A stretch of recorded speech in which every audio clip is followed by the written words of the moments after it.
All right, here we go. Live number 2.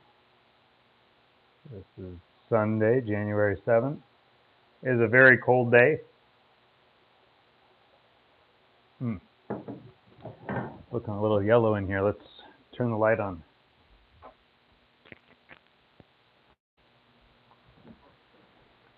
All right, sounds good.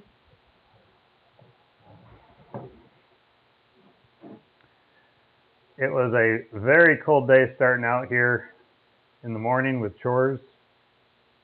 Froze all my fingers off. I was wearing my warm gloves too. And apparently I didn't completely drain the water tank that I drive around on the forks to get water to everybody, because the water was on. It was open. The spout was open or on, and started pouring water out. So I'm sitting there trying to yank it, trying to close it, and while I'm filling it, pouring water out, and then I thought, well, maybe I gotta like push on it, get a little more leverage, and push it closed with my foot. And I ended up breaking the lever right off, and the thing stayed completely open. Oh no. So I had to turn the water off quick, leaked water out across the barnyard.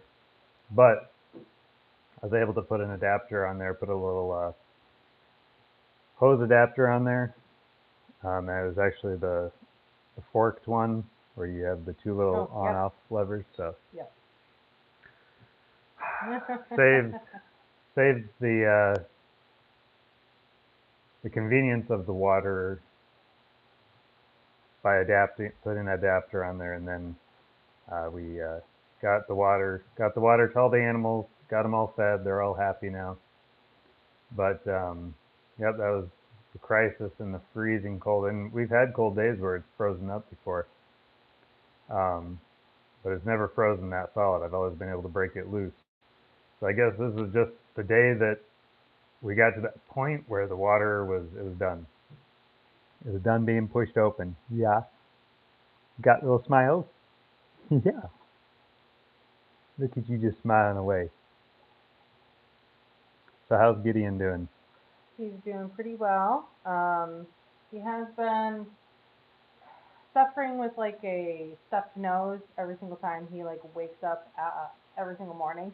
I think it's I mean, he had gotten over it before, so he's had on and off like stuffy noses for a while now, and like it gets better, and then I do something, and then the stuffy nose comes back. So I think I know what the deal is. If I moved his bassinet and I got it closer to where like air from the basement might be coming up, and so I think that's what.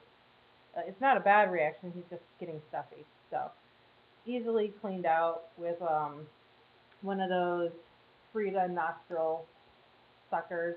Um, but yeah, so he's dealing with the stuffed nose bit right now. Otherwise, he's in excellent mood most days. He usually starts getting crabby sometime in the evening, but that's because he wants to be up and looking around and walks around. He really wants to be sitting up by himself. Obviously, he can't, but that's what he wants the most is to be sitting up and looking around like the rest of us. So he gets crabby when that doesn't happen. Otherwise, he's doing great. He's a good, healthy 16 pounds last time I checked, which was maybe a week ago. So he's good and healthy and gaining weight and progressing. He's started smiling intentionally at people. He's been doing that for a while now. Really working on saying stuff, um, using those vocal cords and that tongue. So he's doing a really good job at progressing. And so today's live is going to be mainly focused about my story. It's going to kind of be my why as to why I'm going carnivore. And it's because of the experience I had through his pregnancy and the delivery of Gideon. And so that is what we are going to be talking about today. Yeah, so we should probably start back just after having Thane, our last child. Should probably start back and give you a little context because, uh, oh, little drool there, little spit up. So Thane is, 9. I was going to say 10, but he's going to turn 10 next month. Next month, and so I guess you could say for the last 9 years we have been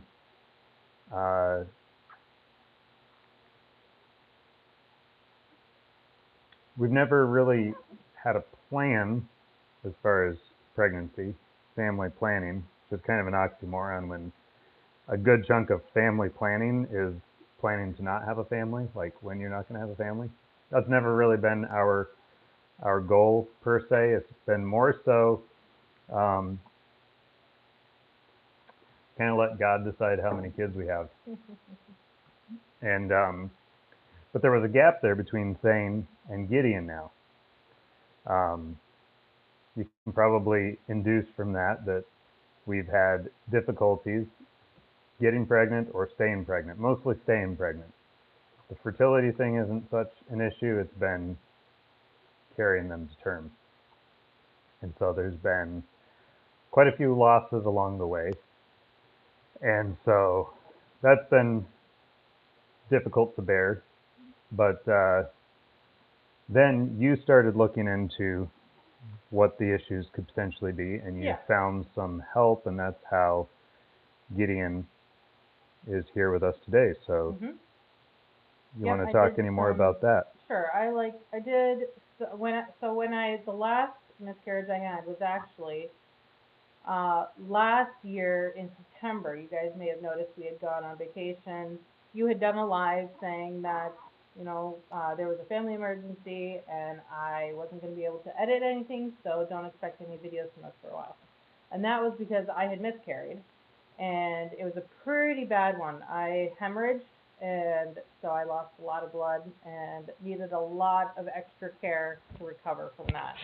All of my other miscarriages that I had had in the past were like an average cycle, other than just bleeding a little, like extra and a little bit longer. Otherwise, I'd never had any problems with any of the other miscarriages getting cleaned out naturally and on their own.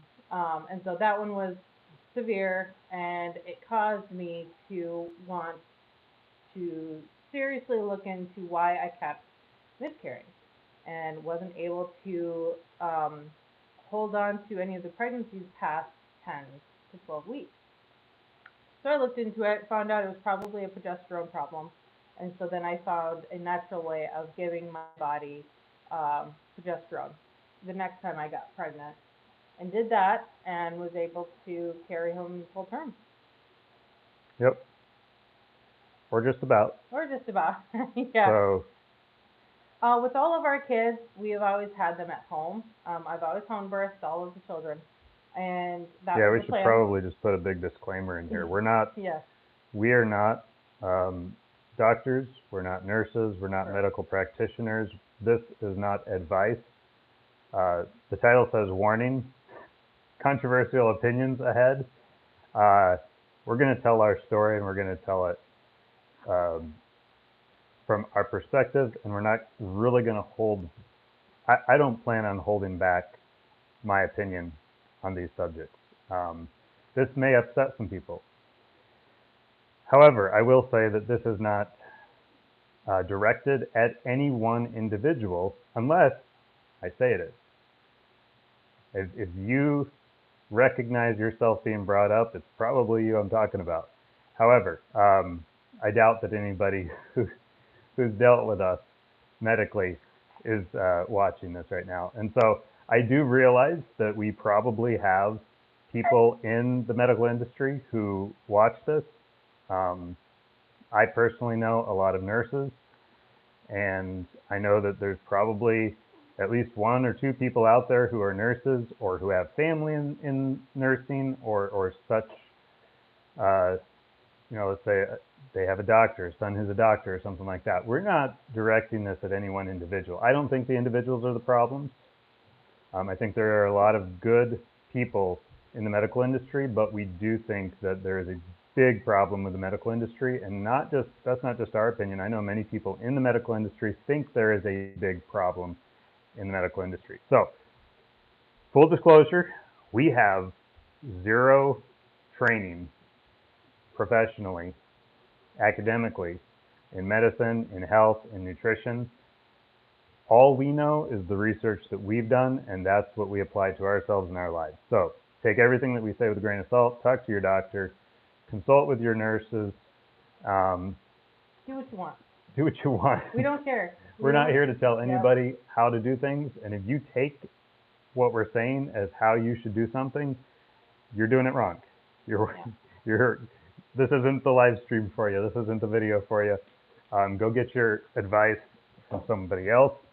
We're just sharing our truth, as the postmodern people like to say.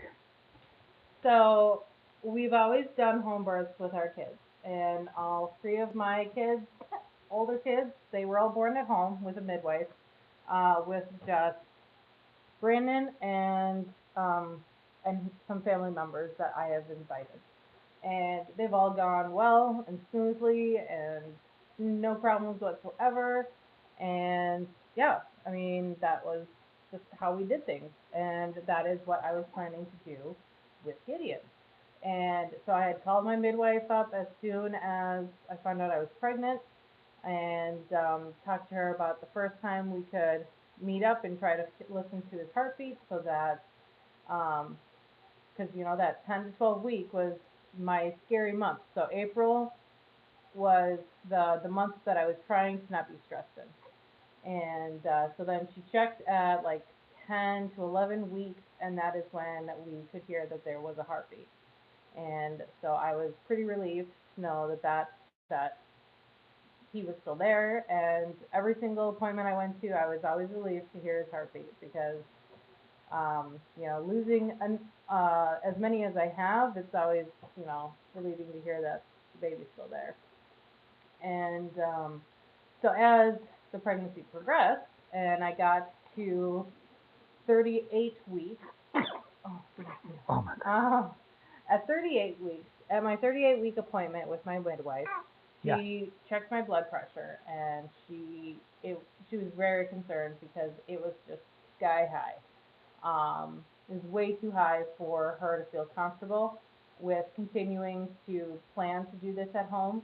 And so she recommended that I go and see um, uh, a doctor at our like local hospital, which Mercy One is what is here in Iowa. Minnesota, you'll find like Mayo, and I think Mayo is everywhere.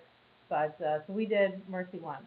So I set up my appointment with the labor and delivery center, and you know they set up an appointment that I could go to the following day, and we were just gonna go, and we just kind of expected them to check my blood pressure, say yeah it's high, you know, maybe do some recommendations on what could be done, and that's basically it. I figured they'd probably say, hey, it probably wouldn't be a bad idea to schedule a C-section, just because I just sort of expected that from the medical system.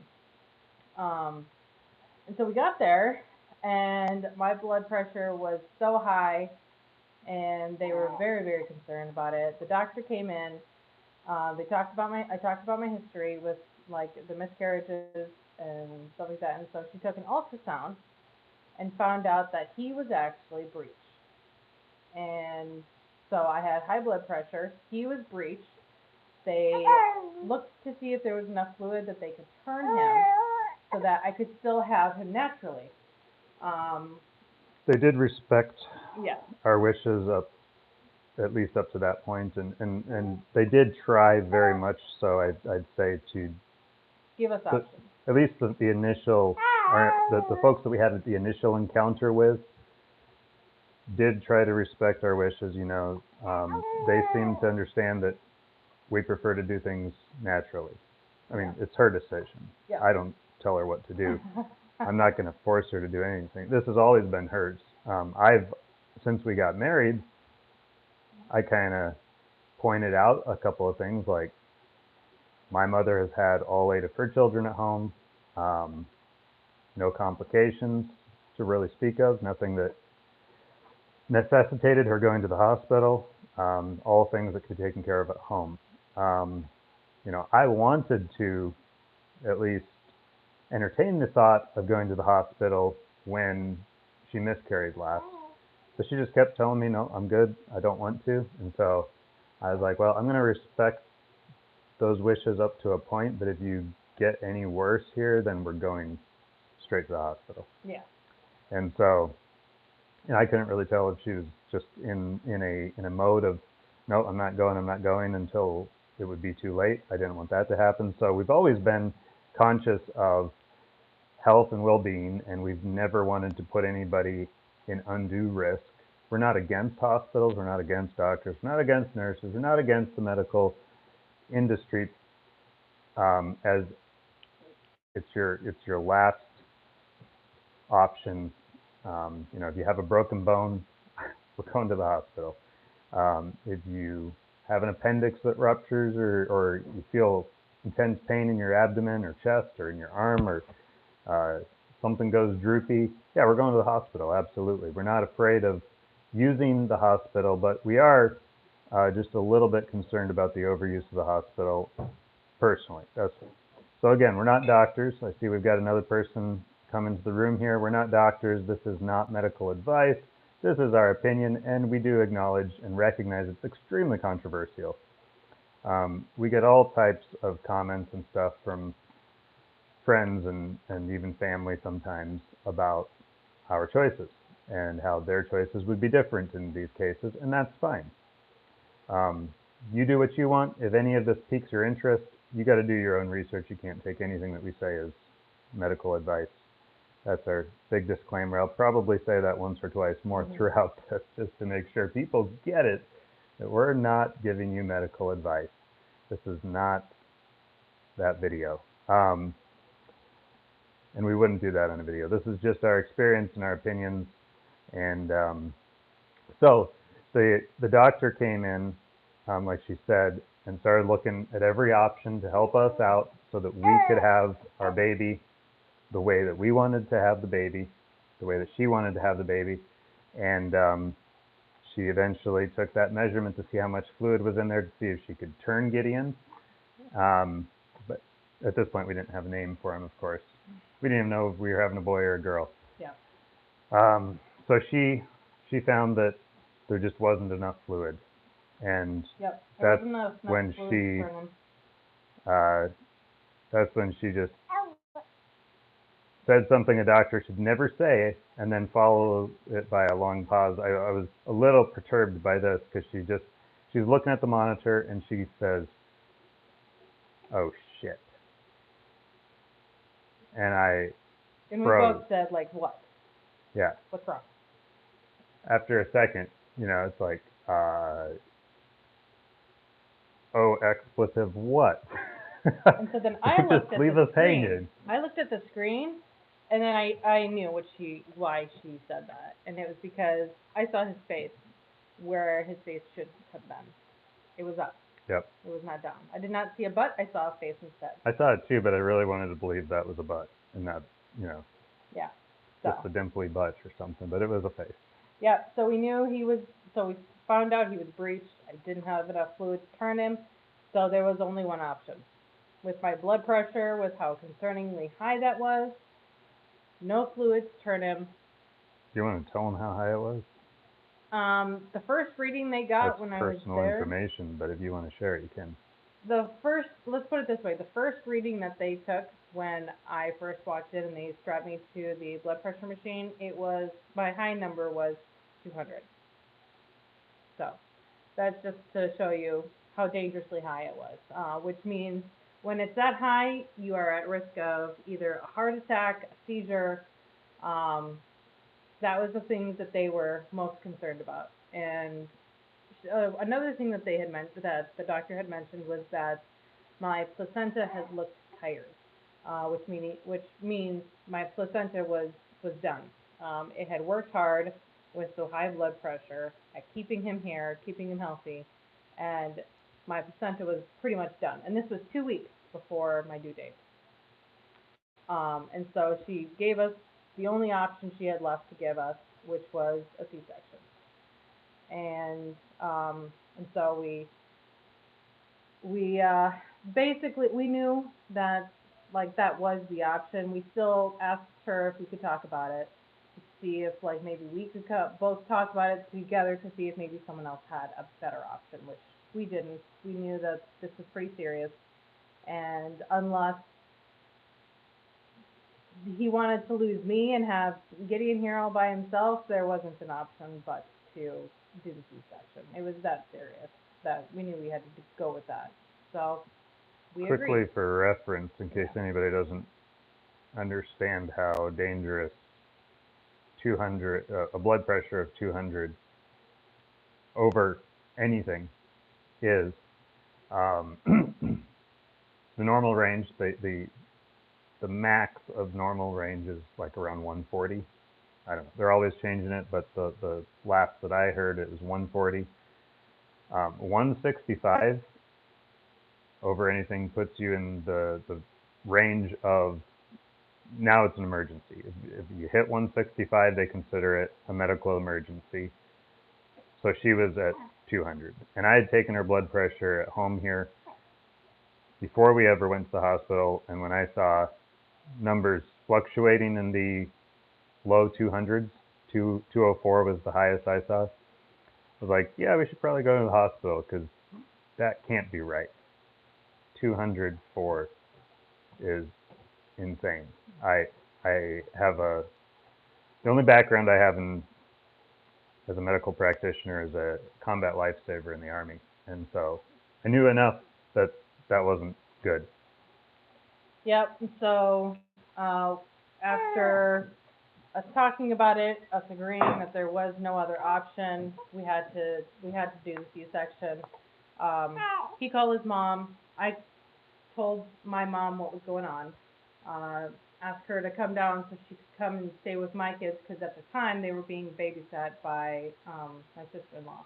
And so I called my mom, asked her to come down to take care of the kids because I figured we were going to be in the hospital for a few days. And so we did the C-section. It was quick and efficient, and they got him out, and he came into the world at 8 pounds 10 ounces, about 21 inches long, 2 weeks early. So he was a very healthy boy, and they got me back into the room that we had started in after the C-section, and that was when I finally got to have some time with him. And um, so throughout the story, we're going to have some different experiences that we're probably going to share. Um, Overall, we were very thankful for the care that we were given. Obviously, it was life saving for me and for Gideon. Um, Yep. we wouldn't be here if it hadn't been for them. So we were very thankful for the hospitals, for the nurses and the doctors, and everyone who was involved in getting me through this. I'm very thankful to them. I very much appreciate what they did. And then after the C-section, during recovery, we had different experiences while we were there. We were there for 4 days after having him. So we went in on the 29th. I wasn't discharged until the 2nd of October. So we were there for a long time. We were there through our anniversary, and then we got released on my birthday. So we had experiences there with the staff. Some of it fine, some of it was encouraging, and others was just outright terrible. Like if we had experienced that doctor instead of the doctor that we did get, we I don't know what we would have done. I would like to think that we would have continued on, but we would have been very, very unhappy and very uneasy, which would have been stressful. So we had some pretty bad experiences, but like I said, we're very thankful for the team who got us to having Gideon here in the first place. So, Yeah, we don't want anything that we say to undermine the fact that, yeah. as far as we know, as far as we can tell, it was an absolutely necessary procedure. It was good that it was available to us. Um, and but just because something um, good is ultimately accomplished doesn't mean you can't go back and offer criticism of the process through which you got there, or the things that happen along the way or throughout that process. There's always room for improvement. So if anybody's watching this and you're tempted to be offended by this because you personally work in medicine or in healthcare, I would just ask you to maybe consider this as a critique, not, and a critique that's going to be um, difficult to give without our personalities and our opinions kind of showing through there. So, as we said before, take it all with a grain of salt. This isn't medical advice. Done. So I would like to. So we're sitting here at 26 minutes into the vlog or into the live, and so what I'm going to say now, we after coming out of I wasn't put under, so they just gave me the final, so I was very aware of what was going on, and so in order to, because with all of that whole procedure, it lowered my blood pressure very quickly that it could still trigger a seizure or a heart attack. And so what they were doing is they were going to overdose me on magnesium, which was going to make my head very fuzzy. It almost like it would, like how you feel when you have the flu. Your head is fuzzy and you're not really fully there and functioning properly. That is what I felt. I felt like I just had a really bad like flu head, which Yep. is what overdosing on magnesium does. And so they were doing that to protect my brain through the process of my blood pressure getting lowered so drastically so quickly. And To so, intentionally yes, slow your brain down so that you didn't yes, have a stroke. bleeding in the brain or a stroke or Yeah. something like that. Yep. And so the first 24 hours, I was overdosed on magnesium. And I do know that they were giving me some pain medicine, but I mean, honestly, I didn't feel it at first. Um, and so I think they eventually took me off it. What was it? It was morphine, I think. So they put me on morphine. I really didn't want to be on it, and I didn't feel like it was doing anything. So I like stopped using it, and so then they eventually took it off because I wasn't injecting myself with morphine. Um, and so the first 24 hours were really fuzzy for me. I know I had a baby. I knew it was a boy. I knew he was healthy and he was doing great. Um, and was very thankful that Brandon was there with me because there was no way, like after getting the surgery, there was no way that I was going to be able to do the stuff that I normally would have done. And so for the first 24 hours, I got to have my skin to skin with him. I was breastfeeding him and like nonstop because that is what he wanted, and I was more than willing to give him 24-hour access. Um, anytime he was upset. But I couldn't walk with him. He was very difficult to burp. I could not walk him to burp him. And so I think Brandon did a lot of the work. So I fed him and he did everything else basically. So I was there to keep him fed. But Brandon would walk him when he'd be upset. He would change his diaper. He did everything involving him. So a lot of credit goes to him and for how much help he was in that process. And so I can't speak for the first 24 hours. I don't know. I don't really know what was going on. He could share if he wants to, but I wouldn't You want to talk too? But they were able to get my blood pressure down through the overdosing of magnesium. Once they got me off the magnesium, my blood pressure started going back up.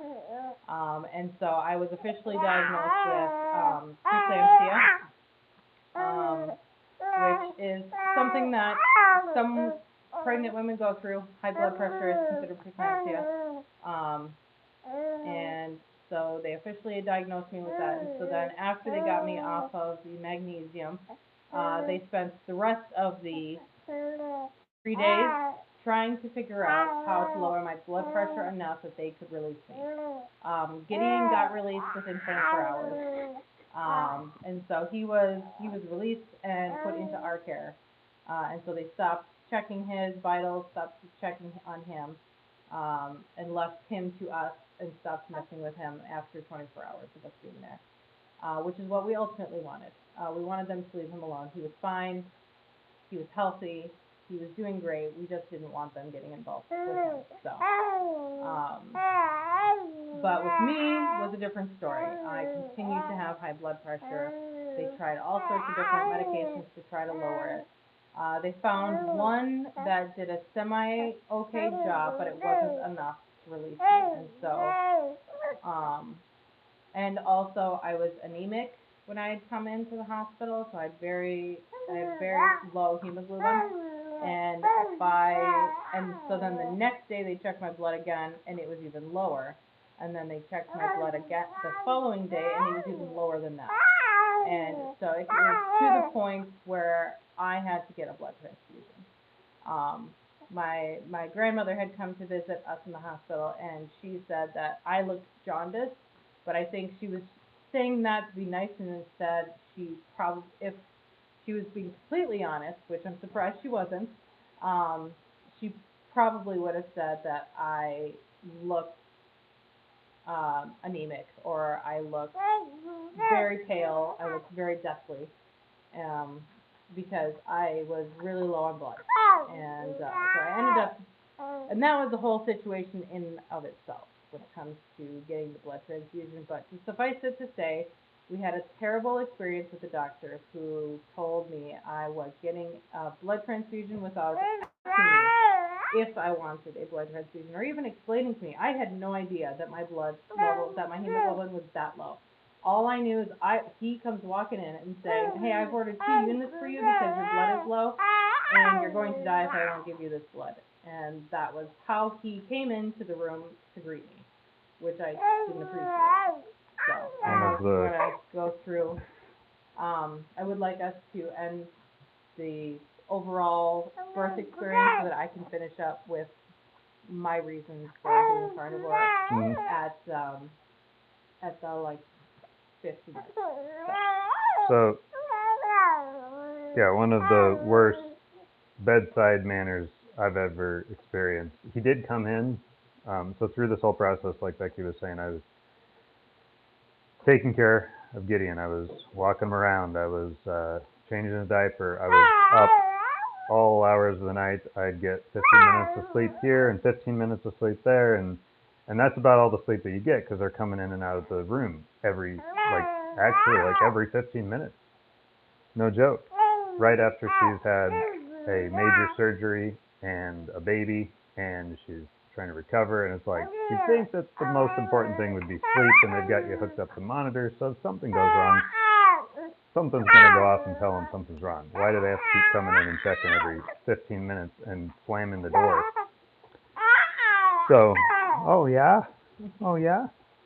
So he did come in once or twice before this, before that day. The doctor that ordered the blood for her did come in once or twice before that day when he said that he had ordered the blood. And he'd just walk in and say, hello, and look at a chart, and then, maybe talk to her, but she's half asleep, so I don't know if she even heard. He didn't try to get a response. He didn't really do anything, and would just walk right out.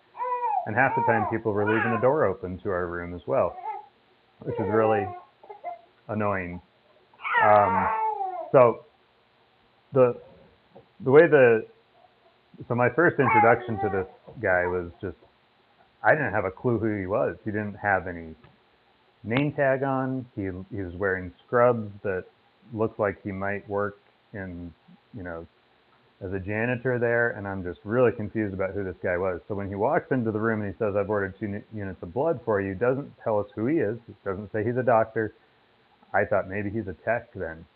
Um, you know, I remember she was saying, or she immediately said something about, you know, what do you mean 2 units? And I said, yeah, what's going on? Why 2 units of what? And he goes, well, blood. She's lost a lot of blood, and I don't remember all the details, but we asked, well, why? I do remember asking why, because we like to be informed. Informed consent is kind of an important thing ever since the Geneva Convention. So we asked why the blood, and he seemed to be offended by that. So immediately I thought, oh, this is a doctor, because you can immediately recognize the God complex. Unfortunately, that's sad that, you know, you can immediately recognize a doctor by the God complex. And if you all don't know what I'm talking about, look up Doctor God complex. You'll hear plenty of stories about this, I'm sure. But so we didn't so much as argue with him about it as much as we wanted to know more, and he didn't like that for some reason. Um, and you know, I told him. So when we came in, our directive was no intervention unless absolutely necessary, and he hadn't proven to us that it was absolutely necessary. He did say something about she's going to die if she doesn't get the blood, which isn't good enough for us. Okay, you can't just walk in and say you're going to die. What? Why? Why are we going to die? Okay, we want informed consent. Is that so much to ask? Doctor means teacher. You teach us, teacher. And so he just kept getting more combative and more defensive and more uh, belligerent until he was practically yelling in the room, where a woman had just days before had a cesarean section, had a baby out, and now she's, you know, in recovery, and he's just about yelling in the room, which I was kind of really taken aback by and thinking, well, what in the world is going on here? How could somebody treat us like this in the case, you know, in the situation that we're currently in? How could somebody act this way? But you know, ultimately got to the point where I just said, unless we understand why, we're just going to refuse. And he said, well, then I'll have you discharged. I'll have you discharged. And I didn't know at the point, but I could have said, well, we'll just refuse the discharge as well. He said, well, I'm going to bring papers in for you to sign if you want to refuse this treatment, because then she's going to die and I'm not going to have that on my hands. Something like that. Again, no explanation as to why, no real instructive teaching of like, or explanation of where we were at, why this needed to be the case. And I said, fine, we'll sign the papers then, if that's how it's going to be. And in the meantime, you know, trying to get him to explain these things, trying to get him to help us understand, but he just wasn't understanding it. You know, he actually at one point sat down on the couch and said, you know, he's like, I'm tired. You know, I've been doing this for so long. And it's like, yeah, maybe you need to find a different job then if you're not capable of doing your job. But it's not his fault either. It is part of the system. These doctors work a very stringent schedule, long hours. They are exhausted. And with with people quitting the medical industry over the last few years because of all the stuff with COVID and hospitals being overrun and stuff like that, yeah, I can definitely understand that they're tired. But it gives them no excuse to treat patients the way that we were treated. There's no excuse for that. So just kind of pulling it back just a bit here. Ultimately, the nurses pulled together literature, brought us information, Oh, I would like to explained add something. the charts, and go ahead. So after he left, we told him that he needed to leave so we could talk about it, because he was not helpful whatsoever. And so I asked him to leave so that we could talk about it. Yeah. And then after he had left, I asked the nurse who was there if she could pull up the records of every single time they took my blood, what my hemoglobin was, because there was no mention of it. And so she pulled it up, she wrote it down, and she told me what my hemoglobin was at every single day that we'd been there. And so when it finally got to the last number of the day, it was 6 point something. So that was low. That was what my hemoglobin was at. I then called our midwife, which she had been helpful. We had called her multiple times, just to verify with her. They want to do this. Is this something we need to do? We got a lot of that from her. So I called her up and I said, "This is what my hemoglobin is at.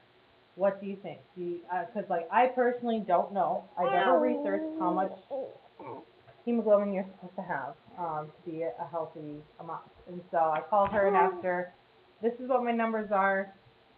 What do you think?" And she said, basically, yes. I needed blood. And so because she said that that I needed it, and when I asked her what the average was, I realized myself that yeah, this is pretty low. I probably do need blood. And you see, that was all we were asking for. We were asking for information as to why I needed blood, not that here, have blood. It's like, no, I want to know why. And they just weren't willing to talk to me about that. So I had to get the information myself. So once we found out what my hemoglobin was at, how often, like every single day, how many numbers it would drop by, that made me then say, okay, I will take the blood transfusion because knowing myself, I could accidentally hemorrhage at home. Or not accidentally, I could hemorrhage once we get discharged. And the last thing that I need is hemorrhaging if I'm already low, this low. So I decided that yes, I would take the blood transfusion. And so, but after I we had so when we had asked for my hemoglobin numbers, we also asked for information on how their blood collection went, on how the whole process was going to go with getting blood. And so the nurse, and then there was an RN. No, there was a physician. So I think he was under the doctor who would talk to us, but he was a physician. He also went and got information for us, and so they came back. They both came back with paperwork. They probably hadn't even talked to each other, but they brought back different paperwork about the whole process You're laughing. and stuff like that, and gave it to us so that we could then read it and be informed about this whole process, which is all we asked for. That's all we wanted. We didn't need a temper tantrum from a doctor, which ultimately was what he did. He threw a tantrum like my children, and so I spoke to him like he was a child and told him that he needed to chill out and let us talk, and so he needed to leave the room. Which I thought was ridiculous, that I had to treat him as if I was breaking up a fight with my children. Just in case you're wondering, I'm not going to share any names or anything like that, but we have a friend who happened to have an encounter with this doctor herself, and yeah, it wasn't good. Yeah. So she called her husband in tears. there's opinions that we're, we're not the common denominator here. Okay, there's other people that have had encounters with this guy who don't like him. So hi Julia, I see that you're here, and so you hemorrhaged with your last child too. So yeah, hemorrhaging is no joke. It can be scary, especially if, like, say you're not all with it because you don't have much blood or you're passing out, which is what happened when I hemorrhaged through the last miscarriage because I blacked out. And so he was throwing a fit. You might need to look back a bit with us explaining why he was throwing a fit, but he was upset that we were questioning We were him. asking questions. the cardinal sin yeah, when it comes to doctors with a God we complex. challenged the doctor. We didn't challenge anything. Yeah. Well, We didn't challenged argue. the doctor on why. Okay, so we didn't just take his word as gospel truth. We asked why. What's the reason for this? For needing blood? You know, because I had heard nothing up to this point. This was 3 days in, I think, 3 or 4 days in, and apparently they had been tracking it, and it had been getting worse. And honestly, that's all that he needed to say was, well, Yeah. over the last 3 days, it's consistently gotten worse, and you're at this level. And I mean, a simple explanation, not a hissy fit. Yeah, yeah. So that's why he was a doctor with a God complex who did not like being questioned why he was going to do something, and so that was why he threw a fit. So once we got the information we wanted, and I was then deciding, okay, yes, I will take the blood. They ordered 2 units, and I got 2 units of blood, and I will say that it made me feel great. I know that, like, bodily wise, it definitely helped. I didn't realize how tired and well, because there was other things going on too. I didn't realize how bad I felt until I had gotten 2 units of blood, and so I appreciate the blood that was given to me. I obviously needed it. It just would have been helpful if the doctor had been more communicative with us about it before he just said, "You are having blood." That was the main issue. But Yep. that was the last experience we had with him. We didn't see him after that, and we just had a revolving door of nurses. Most of the nurses were just fine. The first nurse that I had, I really liked her.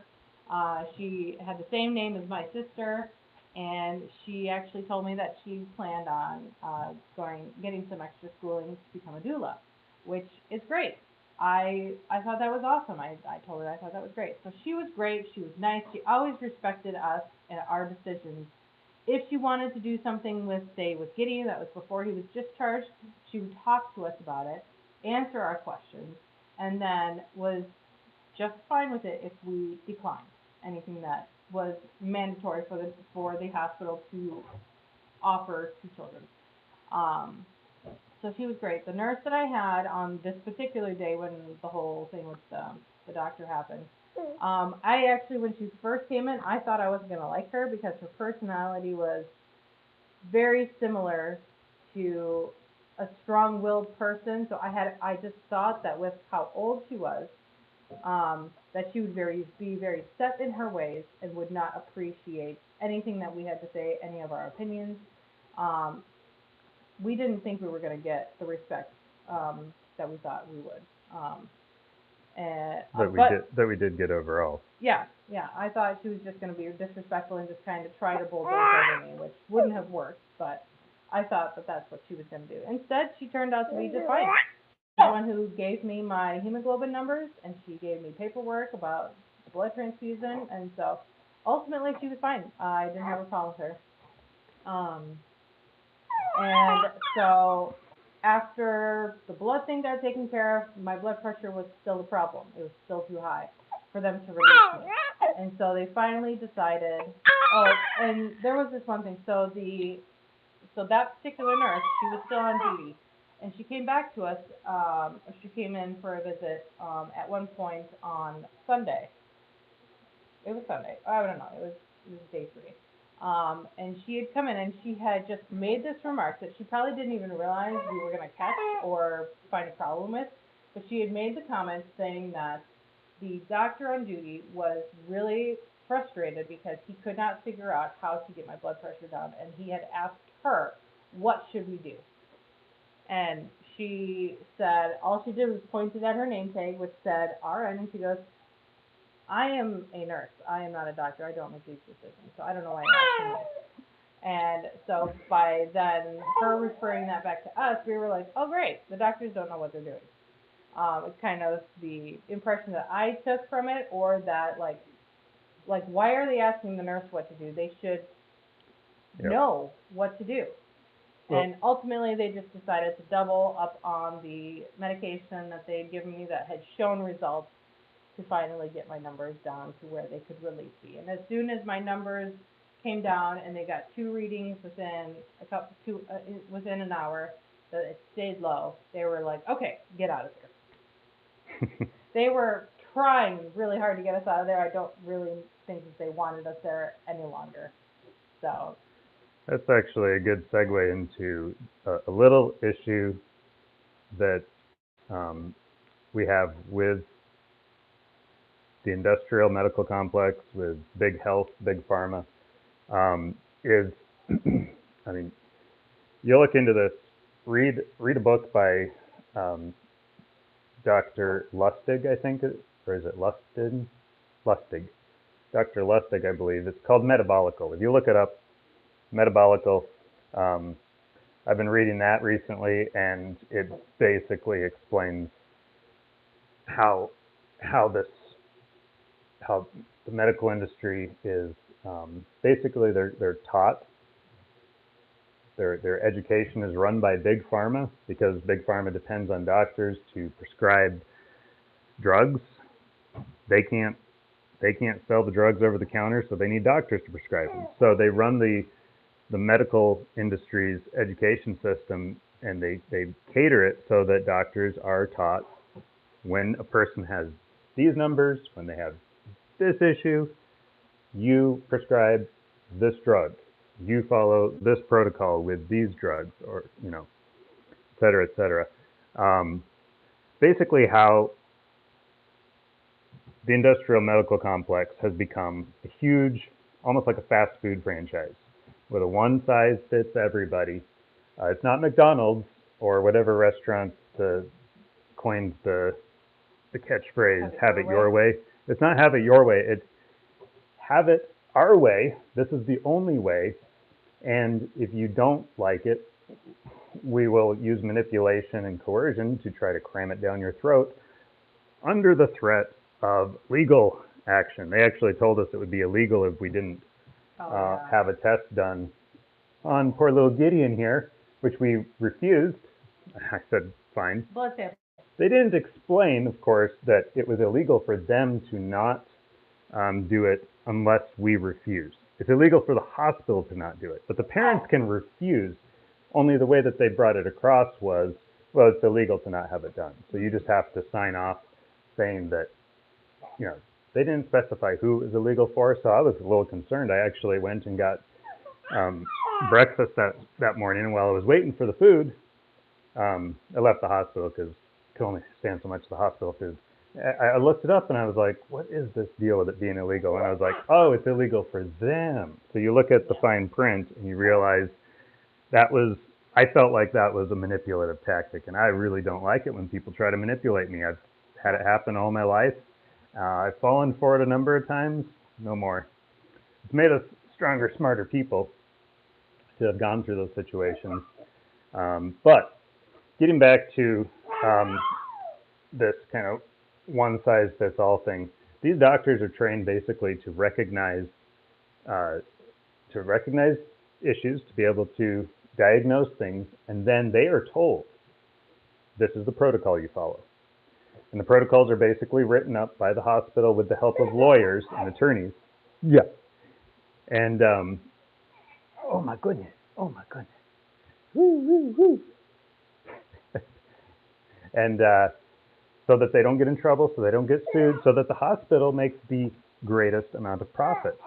All right? And that's another reason they're coming and checking on you every 15 minutes, is because if they don't catch something, if they don't see something, and they can't identify what they perceive as an emergency at that moment, they're not going to be able to sell you the drugs. They're not going to be able to sell you the treatment. They're not going to be able to sell you the protocol. They're not going to be able to follow those things and follow their directives. So they're actually directed to be checking up on you. Like,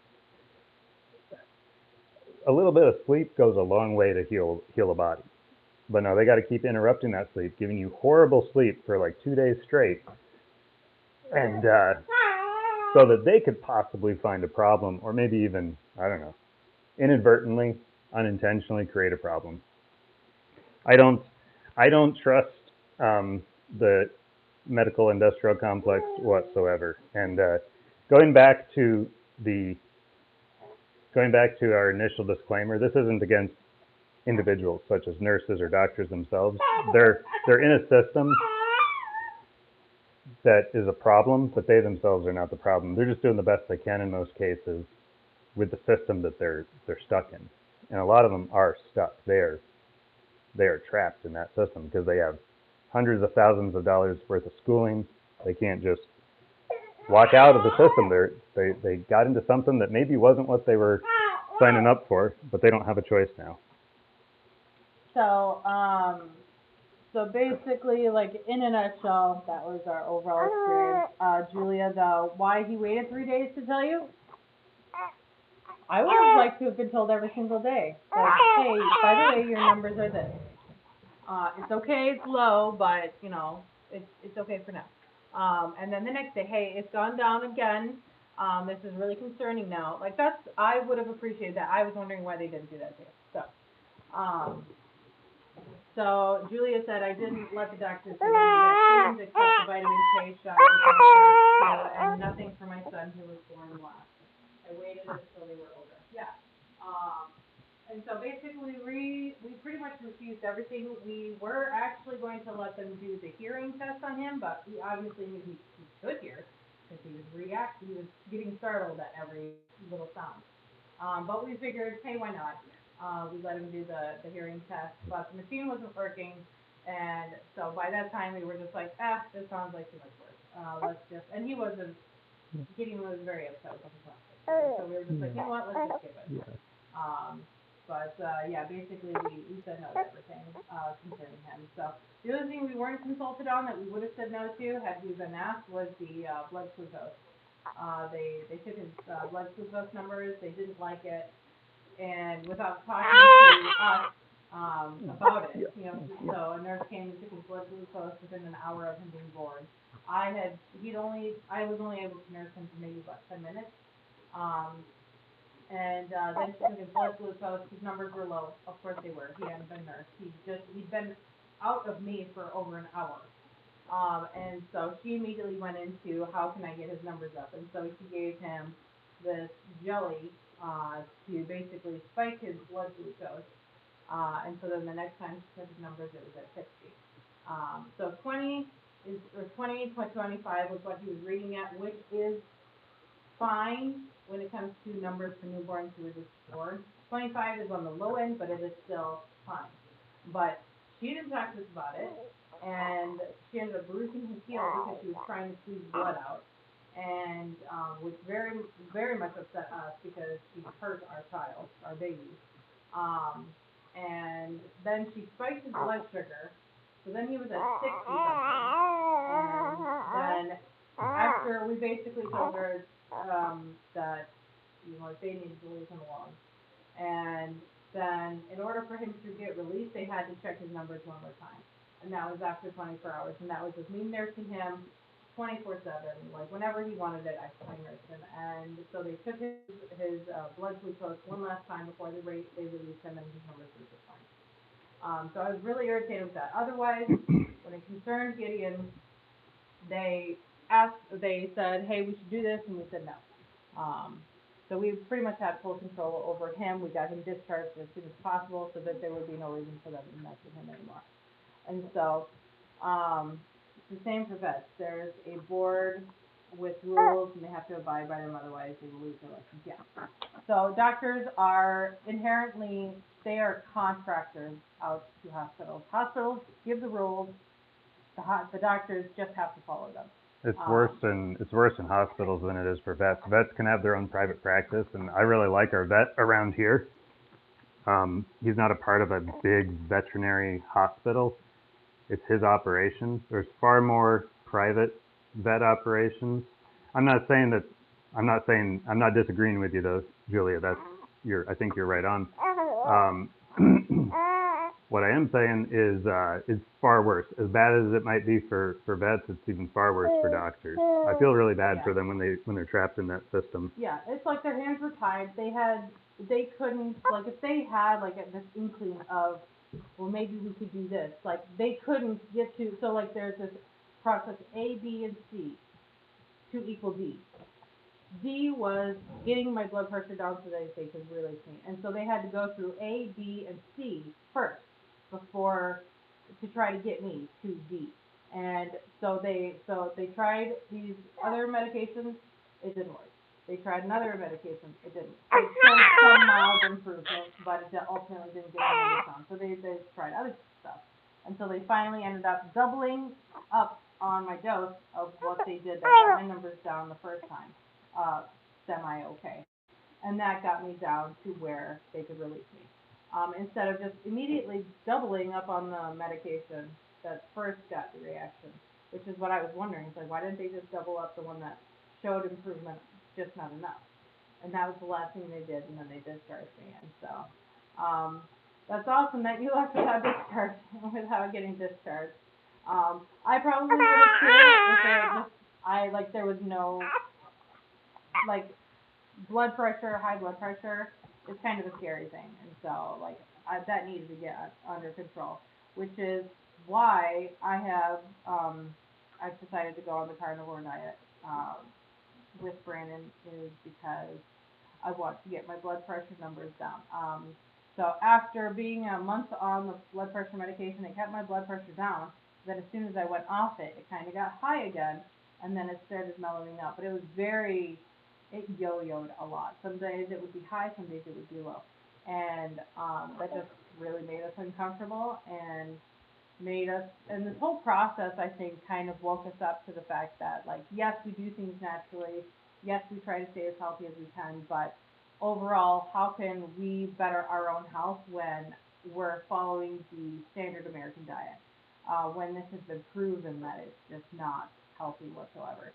Um, and so that is when I think that encouraged him to also get back into being more serious about doing carnivore. Um, and so that is why I decided to go carnivore as well, is because um, I wanted my blood pressure to be consistent and to be low. I wanted to be healthier, and in that process, I'm hopeful that that will help with my teeth. I've with every pregnancy, I've chipped teeth, and so I just have really bad gum health, really bad teeth health. I've got multiple restorations that's been done to help build my own confidence with how my teeth look.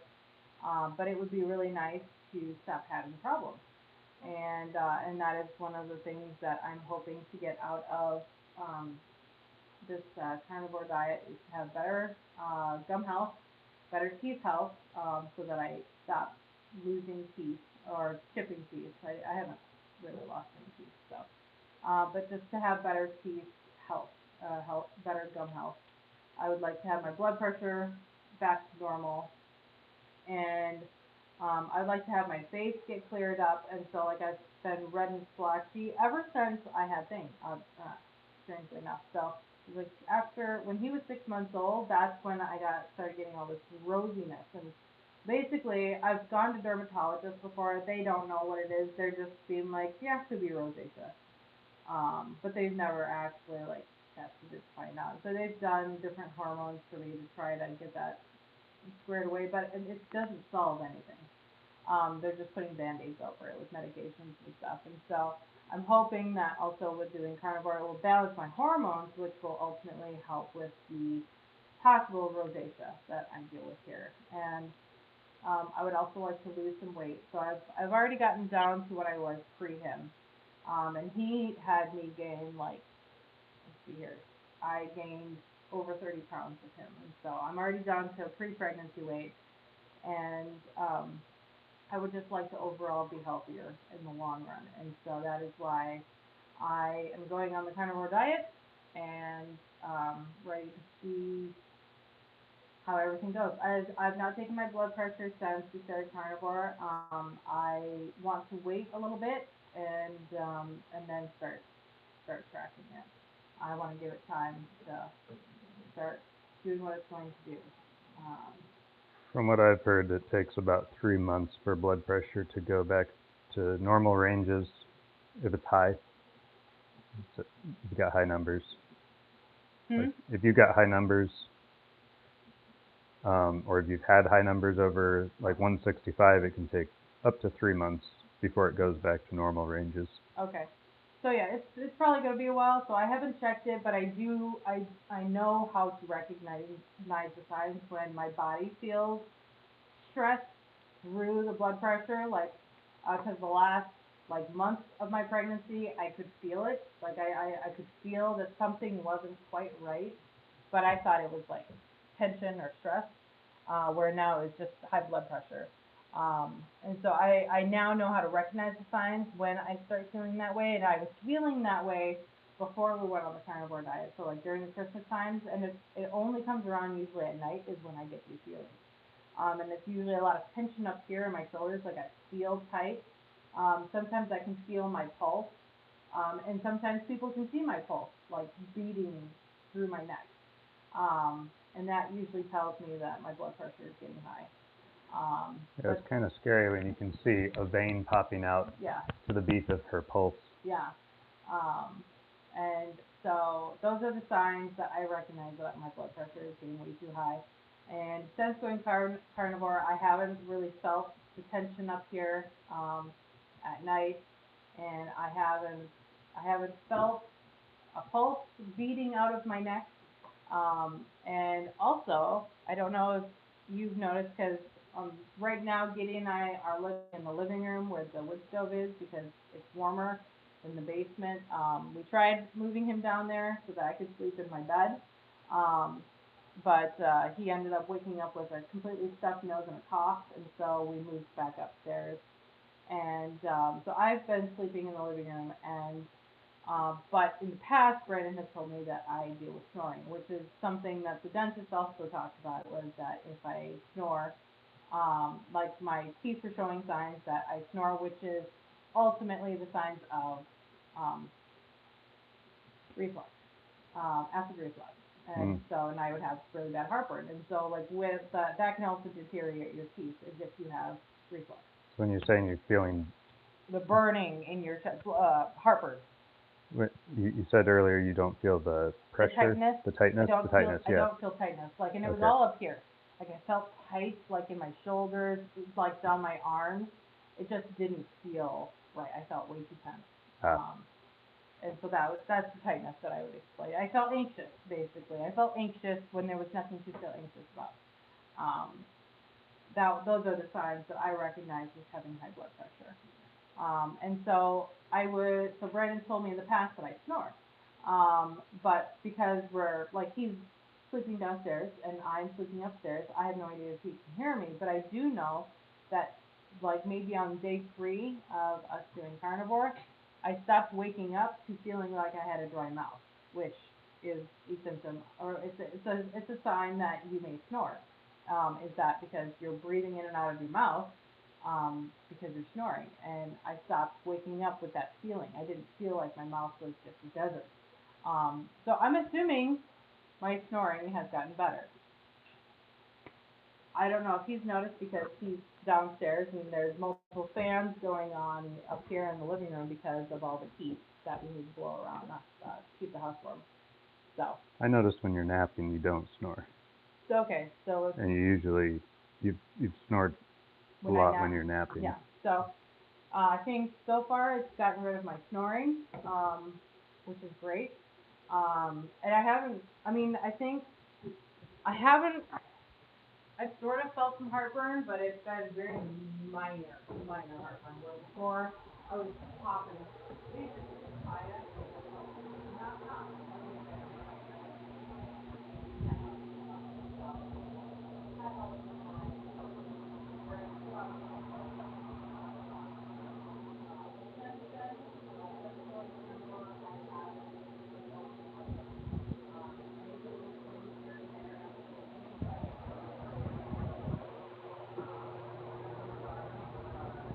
it's gotten better.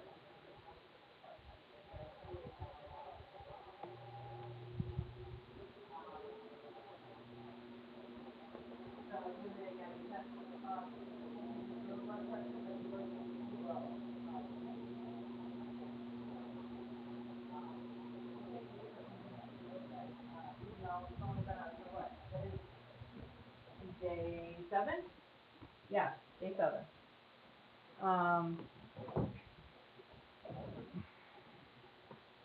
Okay, so yeah, basically that's the end of our birding story. That's my why for why I'm on carnivore. So if you have any other questions, that's fine. Um, so when Brandon walks away, the audio gets very quiet. Interesting. So hopefully you heard me. No, he shouldn't have a mic on unless Oh it's no. in your pocket. I mean, it was fine when we first started. Let me check to see how it's doing right now. Is the sound okay, or has it just completely gone to crap? Okay. Is that thing on? Probably. Yep, it's So probably running through this. Let me check quick. All right, we're gonna check on the sound issue. Yeah, let's see the sound. Great. Ah. We'll switch it over to phone here. Oh my goodness! Wow.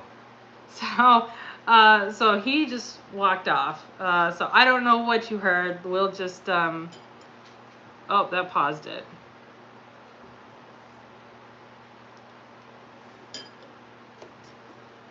Okay, now we're back. So yeah, we had to yeah, so that was the problem. His Bluetooth was on, or his Bluetooth earphones. So oops. Hopefully you heard all that. Technical difficulties. Basically, so in case you didn't catch it because he had walked away with Gideon, my snoring is gone. After doing carnivore on like day 3, I noticed that I think my snoring is gone. Won't have full confirmation until we're sleeping in the same room again. But when I nap, I'm not snoring, and I used to snore when I napped. So, and then my acid reflux, I think, has gone down. I've only experienced a little bit of it. I think it was like the day, like 2 days ago. I felt like I had a little something, but it wasn't as bad as I've had before. So I think my acid reflux has really gone down, which will ultimately help with my teeth health. Is what my dentist has told me, is that if I have acid reflux, that's not helping my teeth. It's eating my teeth, just as if it was sugar or whatever. So, so yeah, that is what has helped me so far with wanting to continue to do carnivore. So that is my why for why I'm doing carnivore. So, so I wonder if probiotics would help. Help in which way? The acid reflux, or the snoring, or just overall health for the probiotics. So I was taking supplements while I was pregnant too, and I was trying to get myself magnesium, which it's interesting that they overdosed me on magnesium to lower my blood pressure, but also so with the acid reflux. So what I was using to help was obviously papaya supplements. It's mainly for digestion, is why you would take papaya. But it always, in any of my pregnancies, it always helped my acid reflux. And I had bad heartburn with Thane and with Gideon. Strangely enough, my boys, they gave me bad heartburn. It's totally could be my gut biome. I don't remember ever having problems with heartburn until I was pregnant with Thane. And then after Thane, every once in a while I would have heartburn, but it wasn't as bad as when I'd be pregnant. When I'm pregnant, I get bad heartburn now. But obviously cutting out the carbohydrates and the sugar and the vegetables, it's really helped with the acid reflux. But I do know that some people have helped their acid reflux by taking apple cider vinegar, milk before they go to sleep, and me with papaya supplements, but obviously taking out a lot of the dietary issues that I have apparently helped with heartburn for me. So you add sauerkraut and apple cider vinegar to your dog's food once a week to help. Yeah, so I do know that it's good for dogs to get apple cider vinegar. Actually, that's what we help with our animals. We would put apple cider vinegar in their water. What is that for? Is that like for a worm preventative? I don't remember why we give the animals apple cider vinegar. General health. General health. Yeah, so it helps their gut biome. Yeah, no, apple cider vinegar is not carnivore. It's it comes from apples. So I don't think it would necessarily. Vinegar is acceptable to some carnivore doctors. yeah, like so plain white vinegar, we've used that with what is it called? Hollandaise sauce. Hollandaise sauce. But otherwise, we've cut out I've got jars of apple cider vinegar still in the house. I'm not getting rid of those because it's still useful around the farm. So, but it's also incredibly difficult to just take a shot of apple cider vinegar. I would not, I had gotten these apple cider vinegar gummies that I would take that would help. But the gummies have tons of sugar in them to make it palatable for children to have. So, yeah, it helps prevent parasites and just overall general health for livestock to give them apple cider vinegar. So, yeah, but that is my birth story regarding Gideon. We got home and he's just continued so we got home on my birthday, got discharged, and he's just continued to grow. He's a good, healthy 16 pounds now, the last time I checked. He has grown 4 inches. He is rolling from his back to his belly, and I watched him struggle, but he was able to pull his arm from under him before he got frustrated with the whole experience of being on his belly for too long. So, and he can go from his belly to his back. So yes, he's smiling, he's talking. So he's a very healthy boy, big boy. So I don't remember, Hadassah, when she was born, she probably would have been the most chunkiest of my children, and I was breastfeeding her. And so usually it seems as though the babies who I can breastfeed are the chunkiest. They gain weight really well. I couldn't breastfeed with Delaney and Thane because my milk supply had dried up, and so then I had to supplement. With Delaney, I supplemented goat milk with some added vitamins that wouldn't have been in there. And then with Thane, I did an organic formula. So, but luckily with Gideon, I've learned a lot more on how to keep a healthy milk supply too, so that has helped keep everything good. So, your milk supply dried up with your first child? Yeah, I have found some interesting research, or I've done research on milk supply, and a lot of it is, getting high amounts of protein in, keeping yourself hydrated, and then also if you pump, to make sure that you get yourself an appropriate sized flange. So the flanges that naturally come with any pump, whether it's a hand expressing pump or if it's a wall connecting, wall charged pump, the flanges on there just naturally come in size 24. I think it's millimeters or something in how they measure it. But that is way too big for any woman. So you have to get yourself measured. They have lots of different kits out there to measure your size, to know what size flange you need to insert into that. To pump properly so it doesn't mess with everything, because when you pump, you're not supposed to have your whole entire breast go into it, which is basically what it is when you just do the size that the pump comes with. You have to get the appropriate size. So, and that has helped a lot. I have noticed that going carnivore, that my milk supply has gone down a little bit when it comes to getting extra. So I'm still feeding him just fine, but I was able to pump extra so I could be filling my freezer with milk.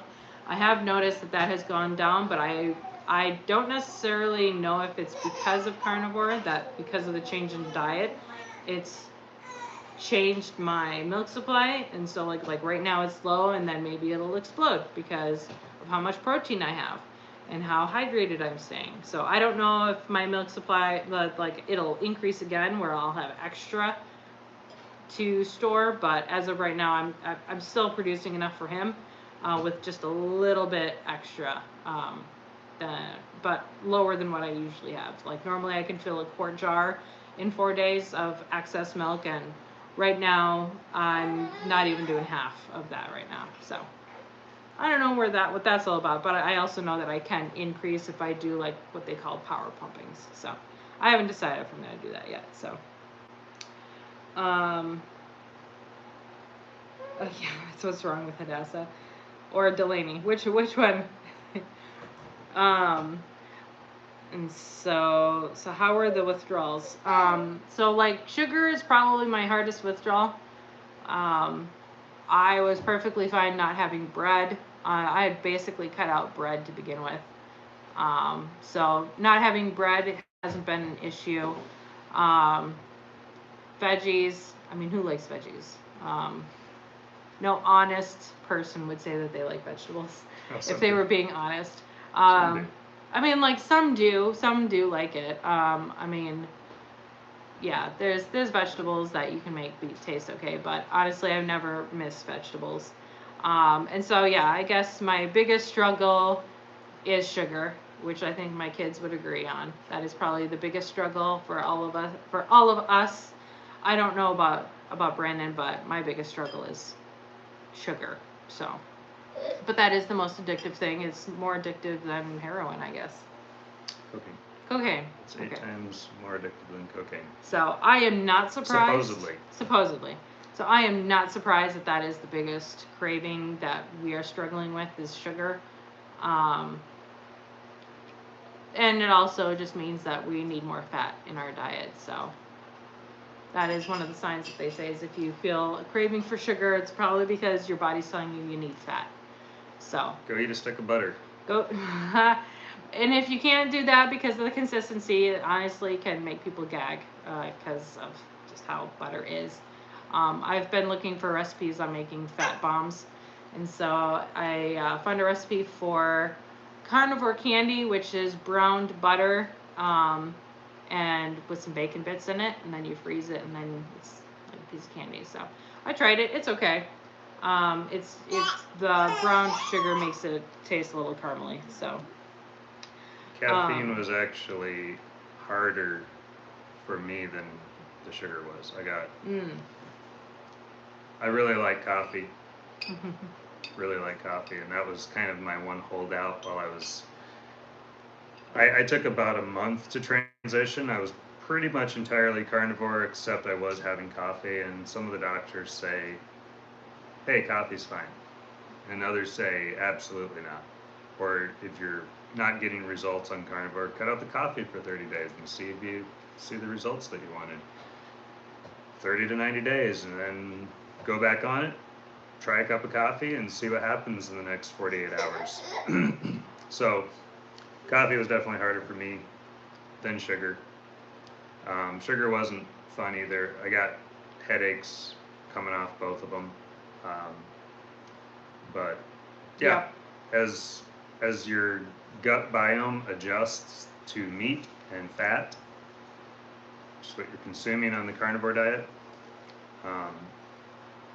about 1 part fat to 1 part meat or protein, ideally. That is going to change drastically as your body is absorbing more and more nutrition from the fat and from the protein.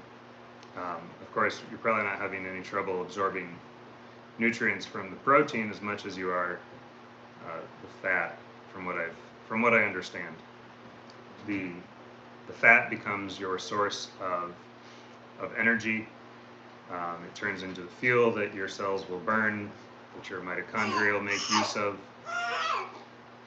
to help your cells function and protect them.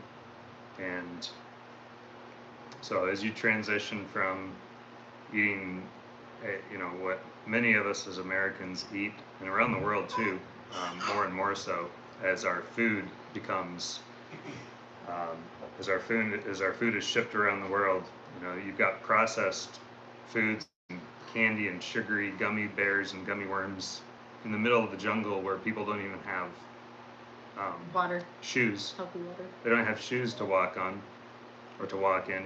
They have gummy bears. Yeah. Like, what in the world? And it's ruining these people's health. Like, they've had pristine health for thousands of years, And Long life. They ship our crummy processed food and candy in there. Yeah. And they start getting epidemics of diabetes, cancer, Yeah. When it wasn't there before. heart disease, all sorts of things. It's just crazy. It tells you that our diet today, what we're eating today, compared to what some of these other more native tribal people have been eating for the last 1,000 years, is what is causing so many of our problems. So just a quick thing here. I saw back here gut biome and all of that. That is a huge issue with us. Dr. Lustig thinks that, based on research, based on statistics, that roughly 88% of Americans of the Western world have metabolic syndrome. Okay, basically a disease of the gut, of the metabolic system, the system that metabolizes our food and turns it into energy and building blocks for us. We have a syndrome or a disease of the gut. It manifests in a lot of different ways. On the surface, you see diabetes, you see heart disease, you see cancers, but underneath it all, there's lesser pernicious symptoms such as IBS, leaky gut, rosacea, eczema, dry skin, which I deal with a lot of dry skin on my face,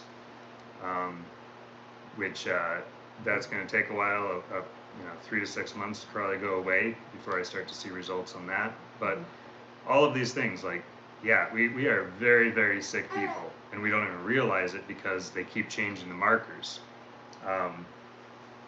Keep changing the markers. It used to be that high blood pressure, the threshold, the high end of high blood pressure, was set lower than it is now. Wasn't it 120 or something? Whatever it was, they moved it because so many Americans have high blood pressure. Yeah. And so what they did was, well, we can't make everybody think they're sick. We can't let everybody know that they're really sick, that the world is getting sicker, so they changed the threshold. They made it higher. And they're just going to keep doing that. Nobody's going to come and tell you that you're sick. Nobody's going to come and tell you that you're not within a range that's somewhat considered normal, when probably nearly 90% of us are basically walking ourselves, eating ourselves into an early grave. And the thing that Dr. Lustig keeps saying over and over in his book, Metabolical, is, I think that's a play on diabolical metabolism, or metabolic and diabolical. He keeps saying over and over, you can't outrun a bad diet. In other words, you can't exercise. It's not about calories in, calories out. It's not about eat less, move more. You can eat as much as you want on a carnivore diet, and you're not going to gain any unhealthy weight. You might gain some healthy weight, but you're not going to need to exercise to lose weight. You're not going to need to exercise to put on healthy weight, muscle. So that's kind of a couple key takeaways for me from this book that I've been reading, amongst a plethora of other things. Is just he's basically saying, yeah, all of our gut biomes, they're really messed up. If we were ever able to digest fiber, there's not really an American today that has the gut biome to be able to digest fiber, to be able to process fiber, right? Fiber is something that goes through our system, comes out the other side intact. The fiber is not broken down at all. And that's because we don't have the gut biome, we don't have the bacteria in our gut anymore, if we ever did, to be able to break it down. So this bacteria is killed off by the foods that we eat, the sugar. Sugar is extremely toxic, I've been learning. I had no idea how toxic sugar was, how it's causing excess, increased browning to our cells, to our mitochondria, killing off our body's ability, not just in different organs, but every cell of our body is being killed by sugar. It's a poison.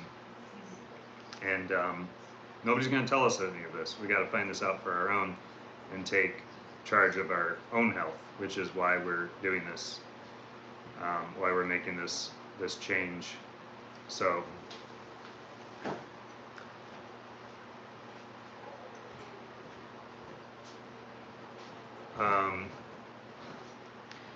And so she was saying that when she would get headaches from caffeine, which is what you dealt with, massive migraines if you didn't have coffee first thing in the morning. mm-hmm. Yeah, he dealt with that when he was trying to get off coffee. Yep, I had a day or two where I wasn't doing much. Yeah, so your New Year's resolution is to stop drinking caffeine altogether. So I as you sip a coffee.